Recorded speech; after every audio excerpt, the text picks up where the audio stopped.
Merci Vincent.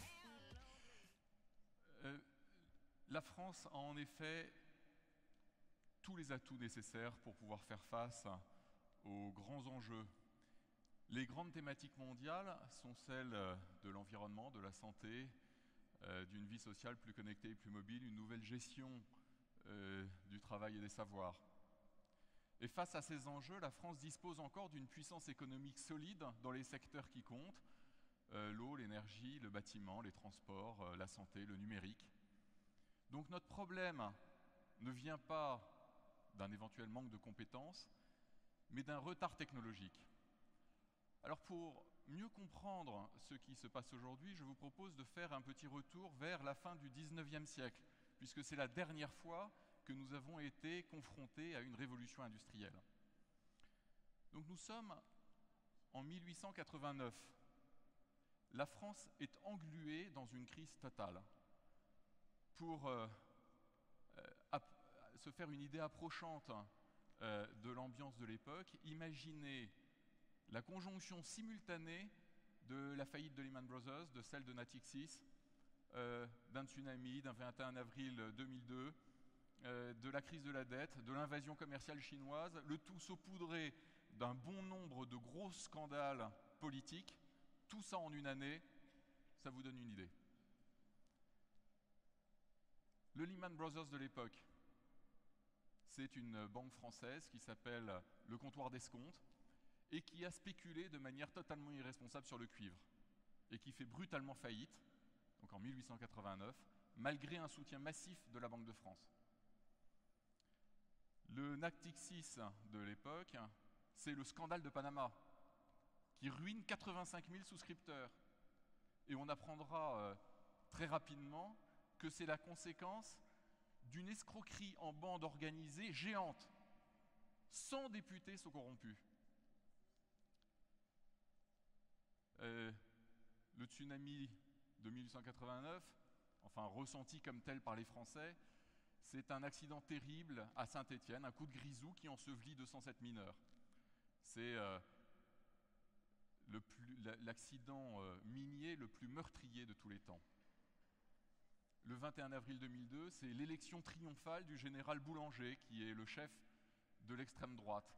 Et le soutien populaire est tel qu'il aboutit quasiment à un coup d'État. Au niveau de la crise de la dette, la charge de la dette publique est 2 fois plus élevée que celui d'aujourd'hui. D'un point de vue économique, l'épouvantail n'est pas chinois, mais américain, puisque c'est la grande puissance émergente. Et l'américain qui est en train de nous envahir avec sa production de masse low cost.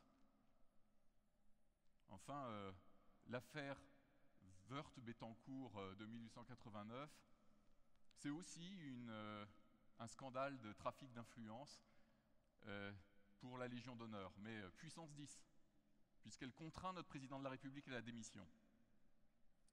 Et sur le plan technologique, nous avons raté la révolution de la vapeur. En 1889, la France a 4 fois moins de chevaux à vapeur que la Grande-Bretagne et 3 fois moins que l'Allemagne. Nous avons aussi raté le début de la révolution de l'électricité. L'électricité, c'est un peu comme Internet aujourd'hui, les grandes start-up sont américaines. Et pire que ça, lorsque le Google de l'époque veut venir s'implanter à Paris, on lui fait tellement de tracasseries administratives pour des raisons politicienne, qu'il est écœuré, il claque la porte et s'installe en Allemagne. Les gens appellent leur propre époque la Grande Dépression. L'avenir est bouché. On parle de société bloquée. Mais pourtant, 1889, c'est aussi l'année de la Tour Eiffel, de l'électricité, du téléphone, de la photographie, du cinéma, de la métallurgie fine, de la chimie fine. Et l'effervescence de l'innovation est telle qu'elle porte la France à l'apogée de sa prospérité en 1900. En seulement 11 ans, la France vit sa belle époque et elle est au sommet de son rayonnement dans le monde. Alors, cette tranche d'histoire nous rappelle qu'on peut avoir un retard technologique qui paraît irrattrapable. et devenir quand même, en 11 ans, leader dans les secteurs clés, malgré une société bloquée, malgré un État contre-productif et grâce à la puissance de l'innovation.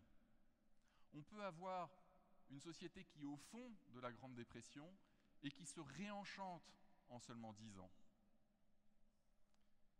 Bref, on peut dire que la France a une formidable capacité de rebond. Nous n'avons pas de Microsoft, de Google, d'Amazon, de Facebook, mais la révolution industrielle ne fait que commencer. Alors, vous allez me dire, cette révolution industrielle, on n'en voit pas les débuts des prémices. Mais en fait, nos arrière-grands-parents n'ont pas vu leur révolution industrielle non plus, pour plusieurs raisons. D'abord, une révolution industrielle, c'est essentiellement des mauvaises nouvelles au départ. La machine à vapeur, le train, la marine à vapeur, c'est le déclencheur de la mondialisation. La machine à vapeur détruit l'atelier au profit de l'usine. Chaque machine à coudre remplace 85 couturières, donc provoque un chômage de masse. Et puis d'un autre côté, l'innovation. Elle est imprévisible. Personne n'imagine que la mécanisation du textile va se conjuguer avec nos savoir-faire dans le luxe pour donner naissance à un nouveau grand secteur, la mode. L'innovation est incompréhensible. On dit à propos du téléphone, c'est ça la nouvelle grande invention, on vous sonne comme un domestique et vous accourez. Et puis, le succès des startups est fragile. Le leader mondial de l'automobile, de Dion-Bouton, sera rapidement éclipsé par les Panhard, les Peugeot et les Renault. Donc la révolution industrielle est invisible pour ses contemporains, mais elle envoie quand même quelques signaux. D'abord, les briques technologiques sont au point. Pour l'électricité, ces briques de base sont le moteur électrique, la dynamo, le transformateur, l'interrupteur, les conducteurs, les piles, les batteries. Aujourd'hui, de la même manière, je prends l'exemple simplement du numérique, ces briques de base sont les moteurs de recherche, le cloud, le big data, le smart grid, les réseaux sociaux, les plateformes collaboratives, les outils 3D, et qui commencent à peine à se diffuser.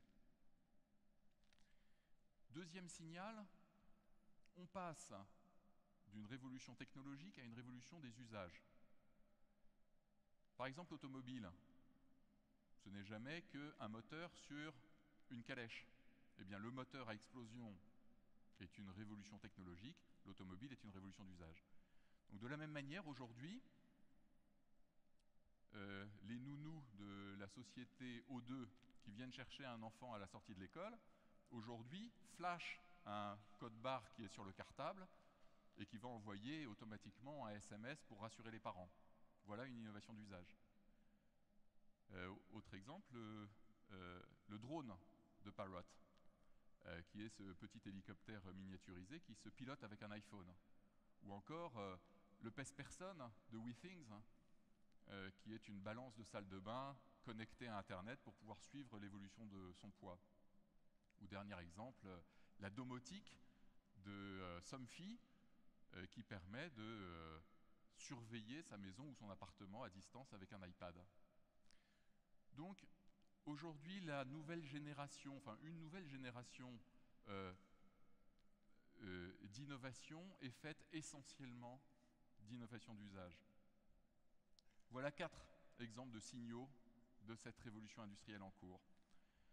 Alors vous allez me dire, mais des signaux, ça se mesure, donc donnez-moi des chiffres sérieux, le nombre de brevets pris ou bien les investissements dans la recherche. Mais en fait, le problème, c'est que les signes essentiels de la révolution industrielle ne se mesurent pas.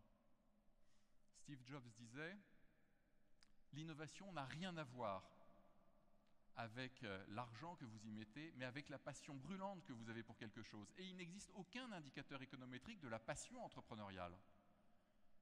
C'est comme si vous vouliez savoir si votre vin sera bon. Si vous voulez des chiffres, demander à un contrôleur sanitaire, il va vous donner exactement le taux d'alcool, le taux de sucre, le taux d'acidité. Ouais, bien sûr. Maintenant, si vous demandez son avis à votre œnologue, sa réponse va être pleine de métaphores, n'aurait aucun chiffre, et pourtant sa réponse sera certainement plus utile. Alors, aujourd'hui, ceux qui connaissent les innovateurs, ceux d'entre vous qui suivent les entrepreneurs depuis longtemps, nous disent que depuis 2 ans, ils sentent ce puissant regain de volonté, cette énergie, cette vibration collective. Ce sont eux, les œnologues de l'économie, et ils nous disent que le millésime 2013 sera une grande année. Merci.